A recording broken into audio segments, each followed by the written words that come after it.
ये भाजपाई जब से आए इन्होंने एक नया विश्वविद्यालय शुरू कर दिया, व्हाट्सएप विश्वविद्यालय। हमने अलीगढ़ मुस्लिम विश्वविद्यालय सुना, हमने लखनऊ विश्वविद्यालय सुना, हमने मेरठ विश्वविद्यालय सुना।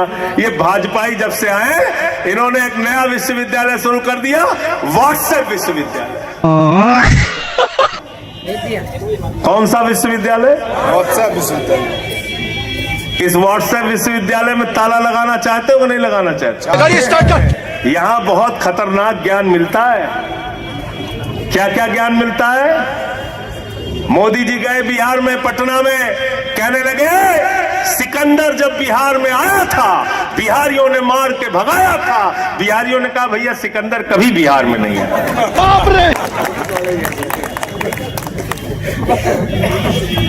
फिर कहने लगे, गए संत कबीर नगर, कहने लगे संत कबीर जी, बाबा गोरखनाथ जी, बाबा गुरु नानक देव जी एक साथ बैठ के मीटिंग करते थे। पीछे से किसी ने कहा अरे भैया इनके जीवन काल में ही बहुत लंबा अंतर है, 100 साल का अंतर है।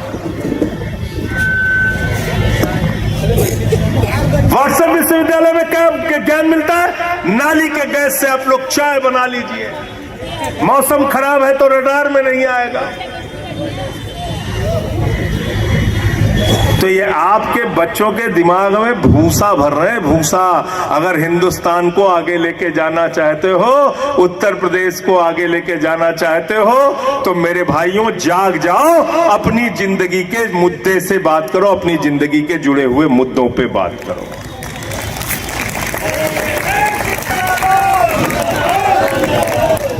क्योंकि नुकसान तो तुम्हारा ये लोग जम कर रहे हैं। अच्छा, देश में महंगाई बढ़ती है तो उसका सबसे ज्यादा नुकसान किसको है भाई? हिंदुओं को। किसको है? हिंदुओं को। 80% आबादी हिंदुओं की, सबसे ज्यादा मार हिंदुओं पे पड़ती है। अगर सरकारी स्कूल की शिक्षा बर्बाद होगी तो उसका सबसे ज्यादा नुकसान किसको है? हिंदुओं को। हिंदुओं को। अगर अस्पताल में मोमबत्ती से ऑपरेशन किया जाएगा तो उसका सबसे ज्यादा नुकसान किसको है? हिंदुओं को। अगर रुपया लगातार गिर रहा है, व्यापार चौपट हो रहा है, अर्थव्यवस्था गिर रही है, तो उसका सबसे ज्यादा नुकसान किसको है? हिंदुओं को। लेकिन एक चीज में तो खुश किए है ना कि अब्दुल को ठीक कर रहे हैं, बेटा तुम बर्बाद होते रहो। अब्दुल को ठीक कर रहे हैं, बेटा तुम। और कितने बहादुर है हमारे प्रधानमंत्री। अरविंद केजरीवाल को जेल भेजना है, कामा पहलवान।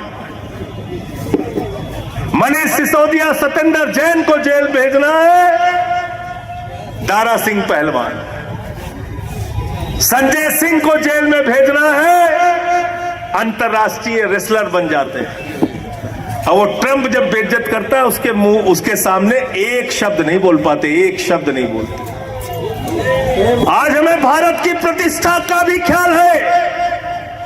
कभी आपको ट्रंप अपमानित करता है मोदी जी, कभी चीन और अरुणाचल प्रदेश को अपने नक्शे में दिखाता है, कभी हमारे ऊपर टैरिफ के बाद टैरिफ लादा जाता है, कभी अमेरिका से भारत के नागरिकों को हाथ में बेड़ियां, पैरों में बेड़ियां, हाथ में हथकड़ी पहना के लाया जाता है। हमारा अपमान बार बार हो रहा अंतर्राष्ट्रीय स्तर पे, वहां आपके मुंह से आवाज नहीं निकलती, वहां आप भीगी बिल्ली बन जाते हैं। अफसोस है दुनिया के सबसे बड़े लोकतंत्र का प्रधानमंत्री इतना कमजोर और इतना चुपचाप मौन मोदी बन गया है। इन लोगों के सामने ये दुर्भाग्यपूर्ण स्थिति है। नरेंद्र मोदी शर्म करो, नरेंद्र मोदी होश में आओ।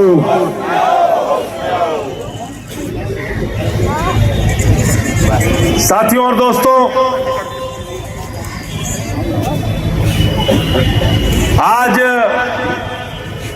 यात्रा का समापन सारनाथ में हुआ। महात्मा बुद्ध जी ने, गौतम बुद्ध जी ने अपने 5 शिष्यों को वहां ज्ञान दिया था और पूरी दुनिया को शांति का संदेश दिया था, अहिंसा का संदेश दिया था, भाईचारे का संदेश दिया था, एकता का संदेश दिया था।